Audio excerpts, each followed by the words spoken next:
Football made simple. Become great at your craft by finding ways to make it simple for those around you.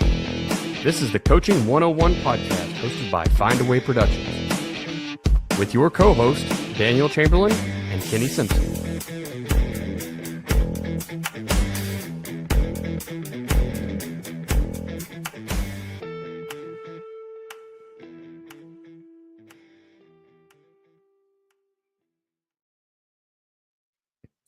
What's up, coaches? This is the Coaching 101 podcast. I am Daniel Chamberlain. That is Coach Kenny Simpson.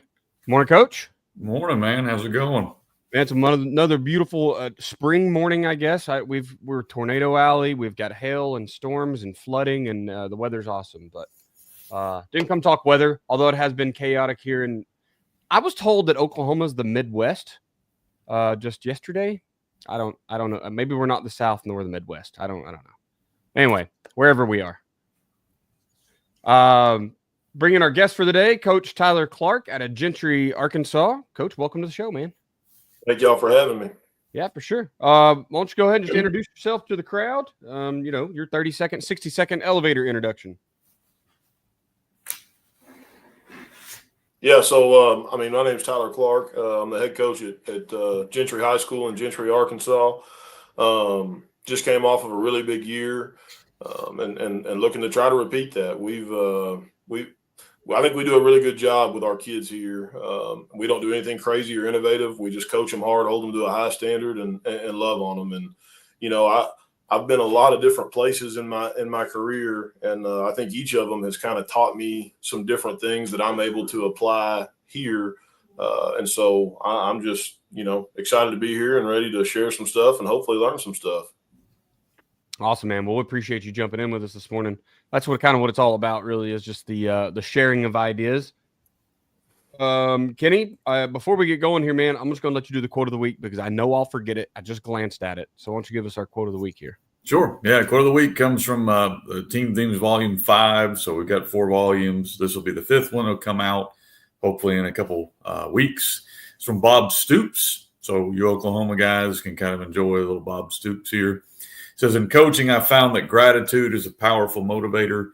When players are thankful for what they have, they play with more heart, more passion, and more respect for the game. And I think in today's world, more than ever, we're dealing with a lot of kids that sometimes expect things and aren't really thankful for what they do have. And I think that's our job as coaches, is to make sure that we're understanding how blessed we are to do what we do. And I think that starts at the top, works to the assistants, and then hopefully it works to your players where it's not expected. We're blessed with, we play on turf, and we're blessed with, we've got a great weight room, and we're blessed with a lot of work went into that kind of stuff. And if you don't continually remind your kids, we got to be grateful for what we have, it's easy to, you've been there every day and you just kind of see the same stuff and take it for granted. So I think it's important you really drive that home. And when your players understand how grateful they need to be for the guys who came before them, that's allowed us. It's worked really well with our kids. Hopefully it'll work well with other guys' kids too. That quote kind of makes me think about this modern age of football where we've got the transfer portal and NIL and all that, especially at the college level. And it seems like that has kind of gone away, right? Like we just watched a kid give away, $3 million a year or whatever, trying to get 4. And now he's going to make less than 1. It's wild. I don't know. I don't know that gratitude is there anymore. And you see it. It seems like it's a watered down product, unfortunately. It's working downhill. Arkansas, we don't know what we're going to do with the transfer portal or not the transfer portal. Apparently we're clueless, about what we're going to have. We're going to handle that stuff, but it's still coming, to junior, to here, even in the junior high kids, where you're seeing kids pick where they want to go to school. And that's a really tough battle that coaches have to stand in the middle of and balance that. That's a really hard balance because I'll be honest, unless you're winning state championships, you can't just be hardcore, hard-nosed. You're going to run kids off. But you can't be accepting so much that your kids are not grateful. So there's a fine balance that you have to strike. And, man, that's becoming harder and harder and harder. We do have the transfer portal here in Oklahoma. It's like one time, though, which I don't know. I guess I get it. After seeing if your crosstown rival has 10 times the facilities and everything's nicer, like, you should be able to go make your high school career better, and give yourself the best chance to get to the next level. I don't know about doing that every year, so I don't know. That's why it's such a weird topic, and it's so hard to just say this is the way. There's no the way with that. Makes it pretty complicated. But, well, guys, let's real quickly, Coach Simpson, if you could just share some ways with us we can simplify football for our coaches and our staff and our kids and everyone else. All right. If you're listening live, we will put in our digital ads here. Got hopefully some pretty cool ones coming up. So keep listening to those ads and reaching out to those sponsors. Sorry, one second. No, I think I'm running an error here. All right, sorry guys. I'm got the little man at home with me today. So, okay, here we go. I appreciate that, Coach. Once again, guys, make sure that you're reaching out to Mark and those guys over at Ace Sports. I should be in Kentucky with them. I leave tomorrow morning, so that's going to be a lot of fun, getting to go to the Kentucky AD convention and talk about some Ace Sports. And there will be a lot of live podcasts going on Thursday. So if you're checking in now, it's going to be all day long. Got 8, 9, 10 coaches I think are supposed to come on, so it should be a really good time up in Kentucky. New 3-4 book, right, Coach? Yeah, new 3-4 volume 2. Just dropped it today. We only ordered 150 of them. I never know how many guys are going to order books. And we've sold most of them. So if you want to get one, probably now's a good time. It's all over at FB Coach Simpson. I have a great defensive coordinator who's taken what we did with a 3-4 and made it so multiple it's almost a completely looking different defense. And so we wanted to put that out for guys. If you're interested in the 3-4 and you're interested in being multiple within the 3-4, really good material for you. Awesome. Appreciate that. Let's get right into our topic here then. We're talking today about, evaluating your team each year and adapting your system to them instead of trying to change systems every year. I think some coaches are better at this than others. Some guys are still chasing that golden bullet that is just going to make this year's team, the state championship bound or whatever. But then some guys are really good about, we're just going to mold. And, what I love the coaches I've worked with in the past talk about, hey, maybe we're not a power team this year. Maybe we're not an inside zone team this year. We don't know. We don't know what we're going to be good at until we can kind of get through those first 3 games and figure out what our kids are really doing the best. So, Coach Simpson, we'll let you jump in first here and answer. So what are you doing to adapt to the players that you have each season? Well, I think you hit the nail on the head. And I'm just talking off camera with Coach Clark, and I know he's going to probably mention this too. There's not a magic bullet. Like I can't give you an answer here that just this is what you do and you're going to win games. If we did, then everybody would do it and we'd all win every game. So I can't give you a magic answer, but I can tell you kind of what we do, and maybe it'll work for you. So first, I think you've got to evaluate every year. My wife and we were actually last night we were talking about this. My son going to be a senior for us next year. So we're sitting around there. My wife says, you're kind of being hard on the kids this offseason. I wouldn't let them have music in the weight room at first. I made them earn different things. And I said, in my mind, we're on a losing streak. We're 13-1, but we were 0-1 rolling into. And I think every year you got to have that same hunger. So I think that's number one thing is if you were really good last year or really bad last year, it doesn't matter. Nobody cares. It doesn't matter what you did last year. What are you doing moving forward? And what are you doing right now with what you have? And I think that's tough for coaches because we saw things that worked last year and we assume that's going to work this year. And that's not the way that always goes. So one, I think you have to always evaluate what are our strengths and what are our weaknesses. And I know that's a very cliche answer, but every year you need to do that because it's not always going to be the same. I think the second thing you've got to do is look at what worked for the kids you have coming back. So be that JV games, junior high games, or returning starters. What did they do well? Are you returning your quarterback? What did he do well and not do well last year? Linemen, what kind of scheme were they good at? What did they struggle at? Which guys are returning? And you have to kind of go look at B-team game film, junior high game film. How much change have you made in the weight room? I think a lot of our upcoming juniors who were sophomores last year, the weight room has changed a lot of their bodies. So they look a lot different than they did last year. So you have to constantly kind of evaluate that stuff. I think you got to look at future opponents. Who are we playing this year? What are they bringing back? I know Coach is in Arkansas too. So like we're in the 4A3. He's in the 4A1. I would imagine Coach is looking at what do we got to do to beat the team that won the conference. I know that we're looking at what are the teams that took us to the wire, or who should be the better teams. What did they do last year that hurt us? What do we not have answers for that we got to figure out some answers for? And so I think you got to look at your opponents, because honestly, I mean, at the end of the day, if you're the tallest midget, you're still the tallest. Like, it doesn't matter who you are. It's all comparable. Like, if you can be the best of your group, that's all that matters. It's all relative. I talk to a lot of coaches and say, well, what about this? What do we got to do when the games are on our schedule? Like, that's what we need to worry about first. Then we can start thinking about, are we a team that can compete at the state level? All right. So if you can handle the first step, the second step, what do we struggle with in the playoffs? Coach and I both got put out by the same team. So imagine both of us are looking at, if we run into these guys again, what do we not do well? What can we do better to beat them? So I think you have to really evaluate who you're playing. Finally, I think you got to have a system that can make changes without just going to a brand new. I'm not a big fan of every year going to a new offense or a new defense. I'm not saying that there isn't a time to do that. There is a time where this is not working. We need to make a wholesale change. There comes a time when that has to happen. But if you think that's every single year, you probably have a problem with what you've created. Like, do you have a system that, okay, we're going to use our same terminology, but we're going to throw the ball, 20% more this year with these different concepts that we like that are within our system. We're going to RPO more. We're going to run whatever that might be. So you need to have a system that can adapt. Same thing on defense. We base out of a 3-4, but we can get to a 4-3. We can get to a 5-2. We can get to a 3-3 stack. Where are we probably going to live?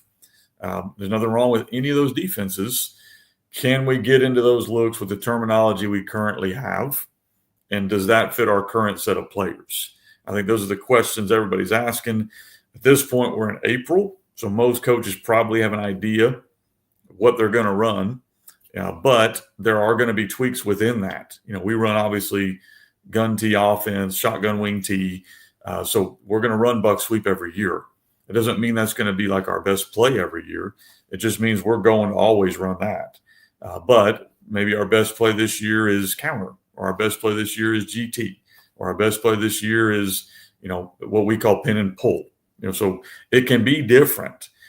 Our favorite RPO last year was the backside RPO to our wing. Well, I would imagine teams that played us, they're not going to keep letting us get that. So what are we going to evolve off of that? Or maybe this year for us, we're returning our quarterback, so we can expand his role in the quarterback run game, the RPO game. So I think that's the kind of stuff you've got to be asking. Those are all great points. Coach Clark. I agree completely, man. That's what you got to do. And it's here it's unique for us in Gentry. And it's one of the reasons I love it here is, I think what goes into all that as well is being able to consistently coach your kids hard. And like our parents our parents and our admin are totally behind that. Now that's not saying that we just get mad and start screaming at them, but holding kids to a constant standard. And to me, you have to change what you're doing year to year to be successful. And I think a lot of that has to do with what you do in general. Like, you guys are in the gun tee at Batesville. Well, that's huge, because you can be so multiple out of it, and you can be almost like a chameleon on a year to year basis based on what fits your kids. Now, and we're not gun tee here, we're spread, but this year we're going to be a ton of 10 personnel. Well, I'm a guy that's most comfortable when I can get in 20 or 21 and create some gaps and use some window dressing. But we don't have the kids to do that this year. And so how can I get to those same things out of 10 personnel? Because we do have some skilled kids in a returning quarterback. And so that's a big part of it. And to me, I think that when you're looking into what you're going to do in the next year, we always have our base runs, those are always going to be there. Now, and just like Coach said, sometimes GT is going to be good this year. Maybe it's power, maybe it's counter, whatever it is. But I think you always have your base runs, and to me, that's how you build your scheme. Because here's the deal: we've got fourth graders right now that are running power exactly how we run it, and so if we were to change what we're doing every single year, well, then now those kids aren't growing. And I mean, whether it's Pee Wee, whether it's seventh grade, whether it's junior high, I think you have to have the same things always happening in your offense using the same terminology. You just have to be creative as a coach into, okay, well, how can we add a little wrinkle here? Or, yeah, this may look totally different, but to the kids, it's the same, and so that's the biggest thing that we try to focus on year in and year out. And there's a lot that goes into that. But the other thing I'll say that I don't know that it necessarily pertains to the exact conversation, but I think the best thing we have going here, and I would encourage everyone else to do it. When I was the head coach at Paris, we had it going, and we've got it going here now, is the value of our kids has nothing to do with how good they are. And the kids view it that way. And it's the coolest thing ever. And it allows us to do so many things scheme-wise when we want to change stuff, because everyone can talk about, well, my best player gets treated just like everyone else, and all that's great, and that's how it should be. But to our kids, they genuinely believe, and they hold themselves to the value you have to your team is not how good you are on Friday night, it's how hard you're working. And when we do that, there is such a level playing field for everybody. It doesn't matter how bad you are at left guard. Man, if you're working your tail off, you're valuable. And when you start doing those things, I think it plays a ton into changing what you're doing scheme-wise, whether it be going from 21 to 10 or from 10 to basing out of empty or whatever it may be. When kids know, like, hey, all I got to do is work hard, and whatever changes we have coming, like I can achieve that. I think some special stuff can happen. Those are great points. And I tell you what, I really loved, you started off saying, hey, I'm really comfortable in this, but it doesn't fit my kids this year. And unfortunately, That's not every coach right now, right? There's some coaches out there that like, I only know how to call plays out of 20 and 21. That's all I know how to do. And when their kids don't fit it, we're just bad that year. And it's because the kids weren't good enough. Instead of I wasn't able to go out and update what I'm doing or modify what I'm doing to fit the kids that I do have. So, I love that, what you said there. That's wonderful. You kind of jumped into the second part with us, and why is it important to adjust your players instead of changing everything? What we talked about with your lower level schools, right, or your sub-varsity stuff is they're running this too. So if you're constantly changing it, you got to waterfall effect it down, and they're never going to find like their happy place, right? So giving them comfort through you just sticking through it, finding ways to make it work.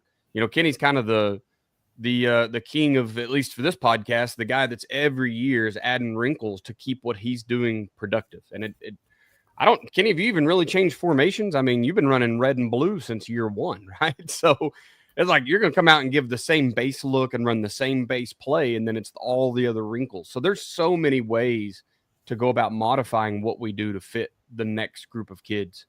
I myself am an 11 personnel guy.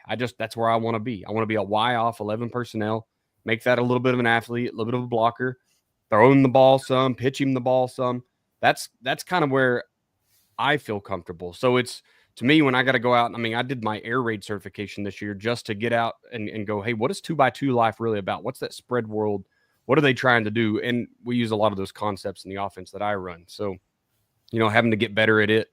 I don't know about comfort level and like the old power eye stuff. Like, I don't know. We just ran that in junior high, it feels like, or wing tee, stuff like that. So, I think it's neat that you said that, Coach. And I think that's where every coach should be. Kenny, what are some more reasons it's important to us to adjust and not, trying to change everything every year? Well, I think when you're teaching, and I want to kind of go back real quick before I get into that coach's point about kids buying into what you're doing. If you want to test if that's true, like if you think you're doing that and you want to test if that's true, here's the easiest test. if you ask one of your better kids to move to a position he really doesn't want to play because it's better for the team, and he says, yes, of course, coach, you've achieved what you're trying to achieve. If you get some static there, you're not there yet. It doesn't mean you can't get there. It just means with that kid, you're not there yet. So that's how you want to test where you are, like what coach is talking about. I think that's what you do, and I think and you find out if they're willing to. And I think that's kind of the test. So anyway, but as he said, if your kids will do that, you can do anything. If your kids won't do that for whatever reason, and sometimes you don't control that, guy. Sometimes that's outside influence. It could be a crazy dad or mom, or it could be, whatever it is, that can pigeonhole, and you don't have as much freedom now to do what you want to do because your kids won't always buy into that. So I think it's important to do what coach said first. You get that culture, then yes, now you have the freedom to do whatever is best for all the kids. And I think when everybody's buying into that, you got to change. So anyway, your question, Daniel, was like trying to adjust, not just changing the scheme type deal. Why is that important that we do that instead of just getting into the next scheme every year? Yeah, I think it's important, one, because it's like Coach mentioned, especially if you're blessed enough where you're working with youth and junior high and, where everybody's got different situations, and you can teach a scheme, where you can have base plays. Kids have been running since they were little. That gives you a giant advantage, over a lot of people that don't have that ability. So that's one thing. You have an identity. I think it's important that as a program, you have kind of an identity of who we are. You can make changes. I'm not going to lose a game for identity. We're going to win. But I think having an identity of who we are, what we're about, what we want to try to do is important. I also think it's a lot easier to teach new things when you can teach it with the words, this is the same as fill in the blank. Like if you can, hey guys, we've been running power, since fourth grade. This is power, but we're going to add this RPO. This is power, but instead of kicking out, we're going to lock the tackle on and insert both guys. Like, to me, that's a lot. I know it's a new play, but to your kids, only one or two guys had to learn something different. And so if you can teach, hey guys, this is just like whatever, but here's our adjustment. You're going to be able to put a lot more new stuff in. We're the nerds that are either on a podcast or watch podcasts or read football. Let's be honest, your kids don't do that. So you got to keep it kind of simple for them. You can be as hard as you want on the coaches. The coaches can figure it out because they're paid to figure it out. For the kids, it needs to be a whole lot of this is just like whatever than this minor change. And that allows you to put more nuances in your offense instead of having to go, okay, we're doing power, now we're doing zone. That's tough. Those don't really relate very well. So, I think it's important to do that. The second thing is I think you've got to have the ability to make changes within your structure. And I think that's important. I think we've kind of already hit on it, so I'm not going to just rehash a ton of it, but you have to have the verbiage to do that. Like, do you have the verbiage in your offense or defense to add a new wrinkle, to blitz that guy instead of that guy, to bring this guy down in the coverage instead of that guy?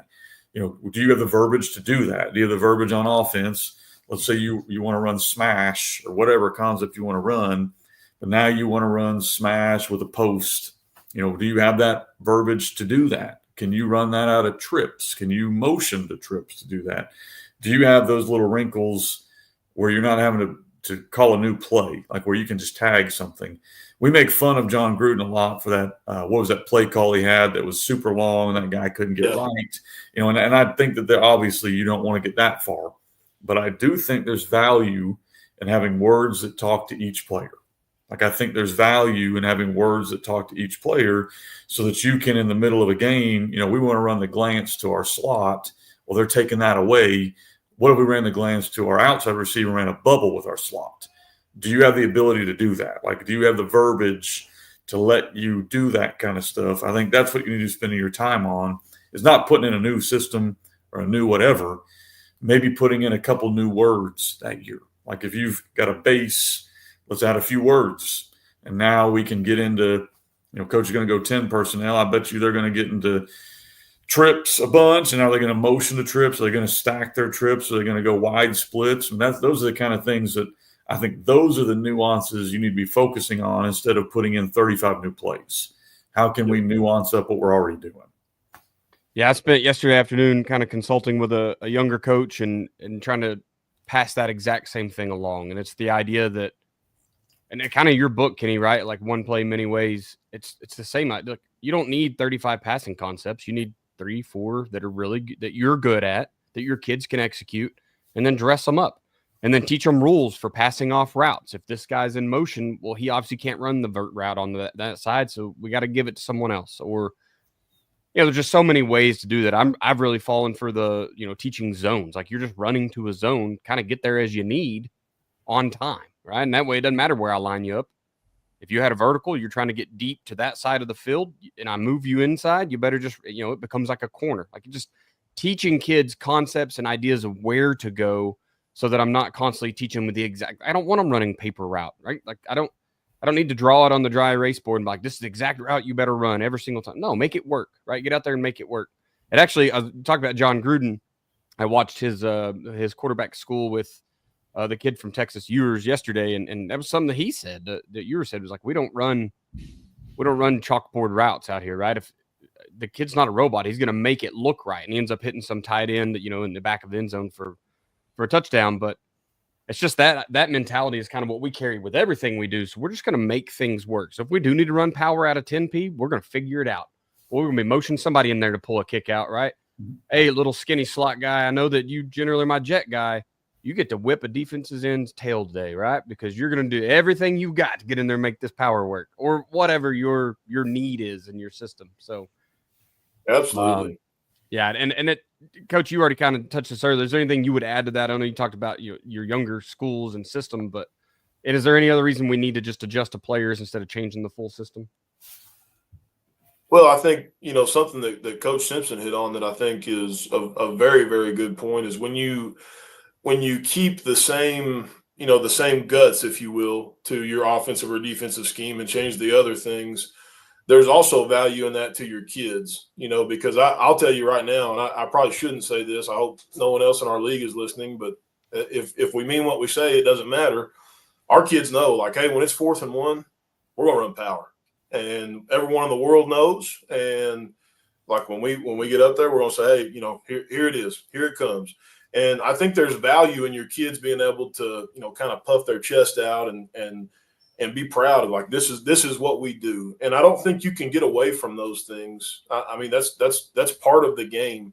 It's just, the way we run it might look different, like we're talking about, but it's still going to be power, and so, and Coach kind of hit on that. And I think that's true. And then also, talking about having all of these ways in your offense or defense, having the verbiage to be able to change things. Like, I know I'm not saying it's the right way to do it. No one else may do this, but that's what we use spring ball for. So, like, when we go into spring ball, whether we feel like we're going to be a, heavy personnel smash mouth team that next year, or whether we're going to be, 10 and empty spreading it out, we're going to teach and install every piece of the base offense of the guts, right? And so with that, and it may be stuff that we may not even end up using in the summer, late in the summer or in the fall, but it's things that we're going to keep fresh with our kids so that maybe week 3 when, hey, we do need to change some things or we need to add this, it's something that our kids have already seen. It's not brand new to them. That's something that we use the spring for. And I think it's a really good way to, kind of evaluate your talent as well. We have all these different motions and different window dressing deals that we can add in. And we're going to talk through all of those in spring ball, and we're going to teach those to our kids. And maybe some are better at it than others, but I think that helps you a ton down the road when, hey, we could really use this, this week versus what we're seeing or whatever it may be. I just think it makes it easier on your kids when you do it that way. So those are great points, man. All right, we'll jump in the last part here, and then we'll kind of work close it out. We're not in too big of a hurry here, so every year we're talking about you've got to assess what's going on in your locker room, so you know what you're gonna. Coach, you already said you're gonna go 10P this year, and base out a bit a little more where you'd want to be 20 personnel. I know Kenny's gonna have to make kids fit. He's gonna find him a tight end and a wing that's gonna make his red and blue look good. and then he's going to make us, adjustments off that based on the kids on the sideline. So how are you evaluating? And Coach Clark, we're going to start with you here. How are you evaluating your kids year in and year out to ensure that the system does highlight their strengths and try to hide their weaknesses? Well, I think it starts literally as soon as the season is over. You get in the weight room and like Coach has said, bodies start changing. The changes that a kid can make from one year to the next are insane. And we're really fortunate here.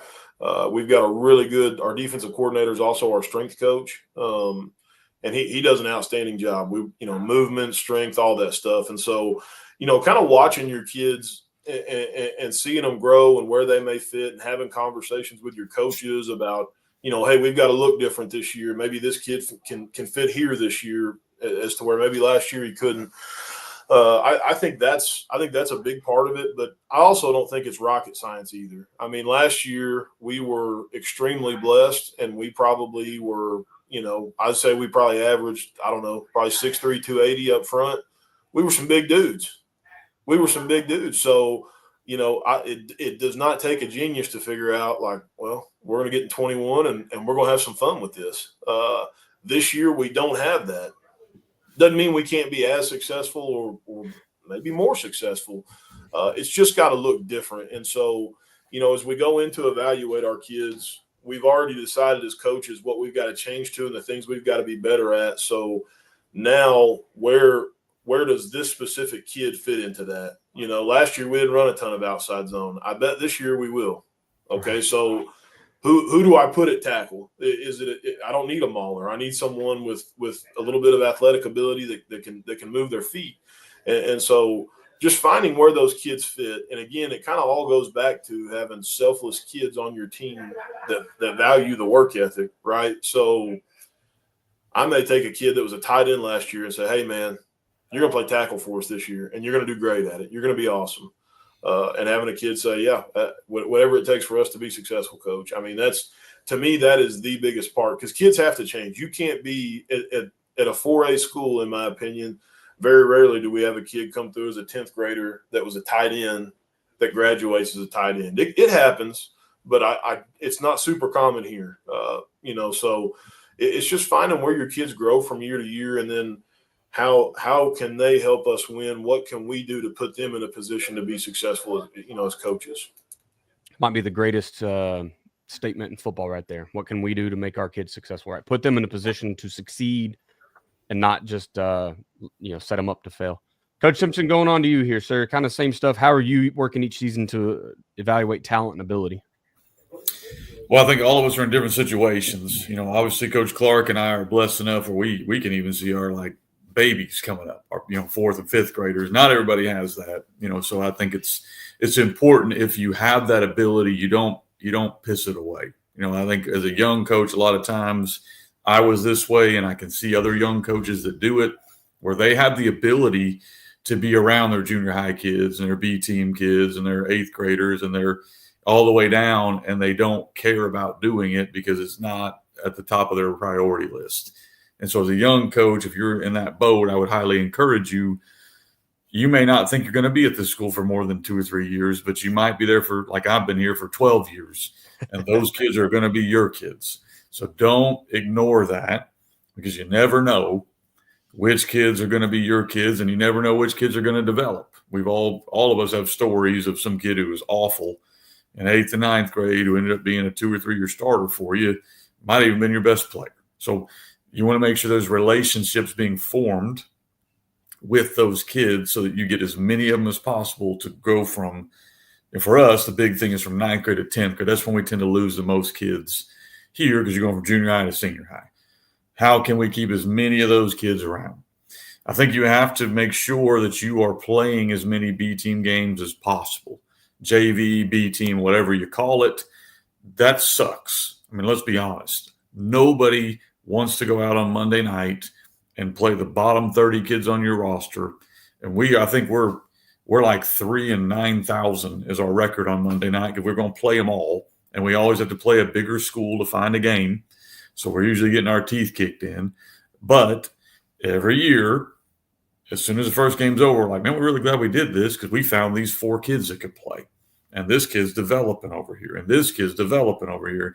Our goal in our program is we have B-team junior high games. So if you come through our program, until you get to probably your junior or senior year, mainly senior year, you're going to get to dress out and play in a game. You're going to get to dress out and play in a game. And that allows 2 things. 1, it allows you to develop. And 2, it allows us to monitor your development. And so that's a big way you figure out, what are we going to do next year? Well, this kid's been playing in these B-team games. What have we been doing? What have we been successful at? I think there's no other way you can evaluate a kid than in the games. We can say all we want about practice. We can say all we want about summer. We can say all we want about the weight room. All of those are important things. They don't always translate. Some kids, when the lights come on, are up here. And some kids, unfortunately, when the lights come on, they're down here. So the only way you can mimic that is by mimicking games. So it's important, I think, to play as many games as you can. I think a lot of it is you have to work on what went well last season for you. Like what went well last season, not a guarantee, but these are things that, 1, you can build an identity around, and 2, opponents are probably also going to try to stop. So build counters off of those things. I think you focus on your strengths. This is a big one. Everyone says this, but as coaches, a lot of times we say we're going to focus on our strength, but we spend 90% of our time focusing on what we're not good at. You know, what's that little thing where they have like the teacher sitting there and they have like a turtle and they have like a monkey and they have like an elephant and they go, well, we're going to test everybody, climb this tree. And you go, okay. Well, as coaches, I think there's times that's how we do things. We need to understand where we're weak. Like we can't be naive to where we're going to be weak. We need to spend more time focusing on what we can do and implementing that into our scheme, especially on the offensive side of the ball. Defensively, it's a little tougher because, you know, there's just nowhere to hide guys. But on offense, there are ways you can probably not hide guys, but put them where they can accentuate their strengths. And I think that's what we need to spend a lot of our time focusing on. And then the last thing I think you've got to do is as many different activities as your state will allow you to do throughout the summer to get ready. I mentioned already, practice is wonderful. It's great and it's important. Nothing mimics live action. Nothing mimics live reps against different opponents. So for us in Arkansas, we're blessed to do team camps. That's all we do. Like we do 1 7-on-7 because I've got to work our DBs a little bit and we want to make a little bit of money. But then basically we put pads on, we go to team camps, and I try to take them everywhere I can in the state against the best people in the state, because that's going to give me the cleanest picture of what can we really do against good opponents. I think a lot of times as coaches in the summer, and you may not have the ability, but we're playing not football. Like, no offense, 7-on-7, that's not football. You know, no offense to, you know, shell drill, that's not football. What can I do to mimic football that's legal that will allow me to see what my kids can do? So that's the kind of stuff we're going to do to evaluate our kids and to kind of see what we can do. I think the summer is a great opportunity to go bite off some teams that you have no business being out there against and see which kids rise up to it and which kids don't. Absolutely. I know you put spring ball in there, and that's something I love. And Oklahoma's kind of, we're lucky enough to have spring ball. I assume y'all do over there as well in Arkansas. Yeah. You know, I mean, we get 10 days. Yeah. So we get 10 days in like a 25-day span or something. I don't know the exact numbers to use those 10 days. But then you get to end with a team camp. And the whole trade-off used to be like, well, if you did spring ball, you lose a team camp in the fall. It doesn't matter anymore. You're going to put a team camp in the spring anyway. So it is nice to, and you don't have your freshmen. There's things out there, right, that make it less advantageous. But man, you get to go watch the kid turn it up and then show them their strengths and weaknesses right before summertime, before you're going to get in the weight room and you need another sales pitch to get kids to don't go crappie fishing today, right? I need you to come over here and do this. So, it's every chance you get, like you said, Kenny. I love that. All right, boys, let's close it out here. We'll get into our what not to do as a coach. Coach Simpson, that's all you, sir. What is our lesson for today?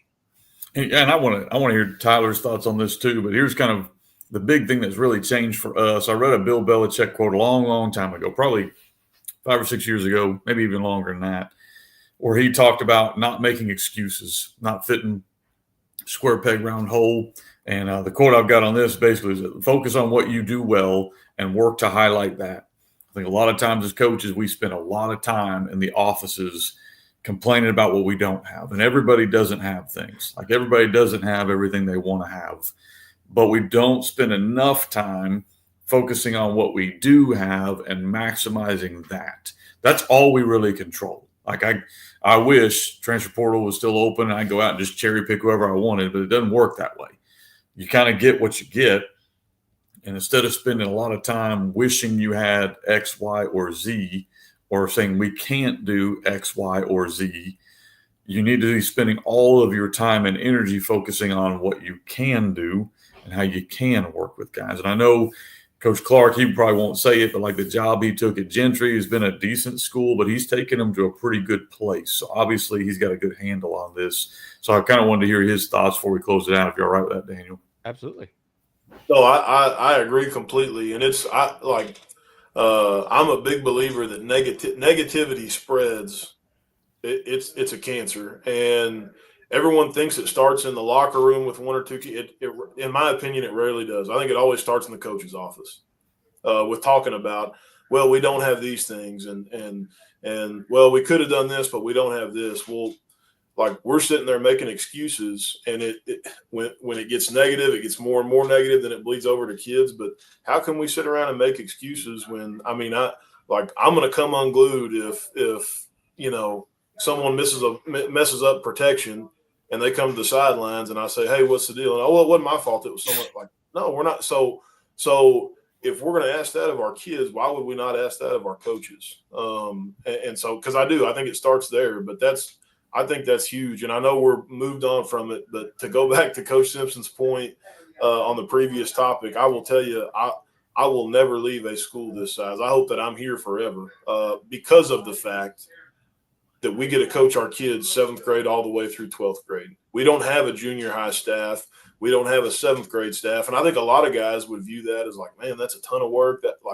No, I love that because now our linebackers in 7th grade are getting coached by the same guy they're getting coached by in high school. Like it's huge. It's all of it works together. But yeah, to the quote, I agree completely. If you're not going to accept excuses from your kids, why would we make them as coaches? Let's just find ways to get better. Let's hold our kids to a standard and love on them while we're doing it. Extreme ownership is really fun to talk about, and it's so hard to live, right? When you get into that world of like no excuses, everything's my fault. You got to go out and fix the world instead of just blaming the next. It's impossible almost to live sometimes because there's a lot of moving pieces out there, but it's real. And so, I agree, Kenny, like and same thing Tyler just said, like you've got to hold everybody accountable, even yourself. Sometimes you guys wake up and look in the mirror and that's the guy whose fault it is. I've never heard someone talk about negativity starting in a coach's office, and there's something to that, man. No, I think it's a real thing, and to your point, like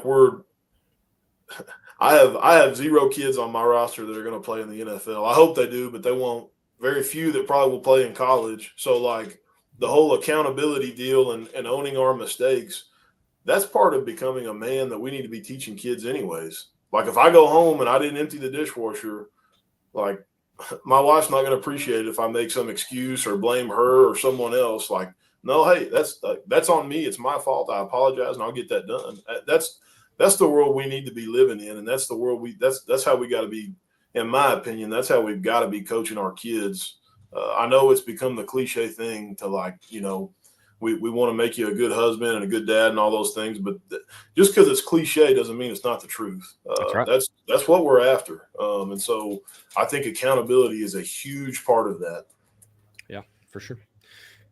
All right, guys. Well, Coach Clark, before we get to our sponsor ad here, I want to let you have the floor to talk about your program, the social media sites, whatever you have. If you've got a recruiting website, however you can sell your program, where would people go to find out about the Pioneers? Yeah, we have our school website, obviously, that has a ton of stuff. It's probably my weakest part as a coach. I'm not real active. I have Twitter, which is at Coach Tyler Clark, and I promote our stuff on there. And I love Twitter because I can learn football stuff. I don't have a lot of the other social media stuff.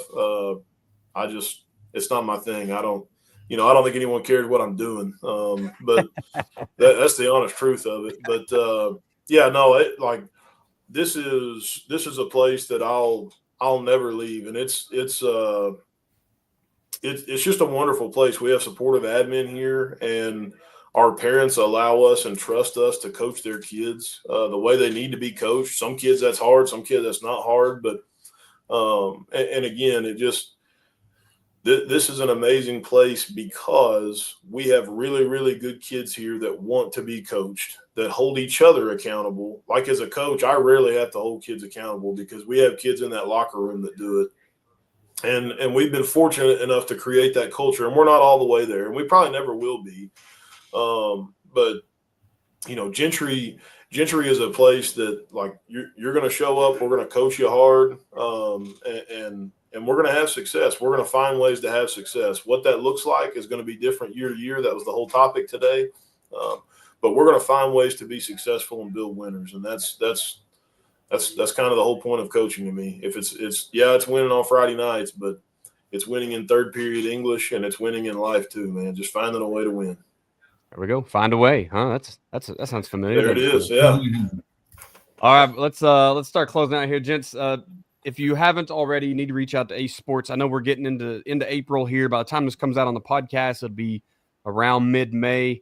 You're probably pushing it for timeline to get a board up this year, but guys, those boards really are the cheat code to fundraising for you. If you need those big ticket items, man, that's a great way to go get it done. Contact Mark, you guys in Arkansas especially. Mark Bridges is your contact.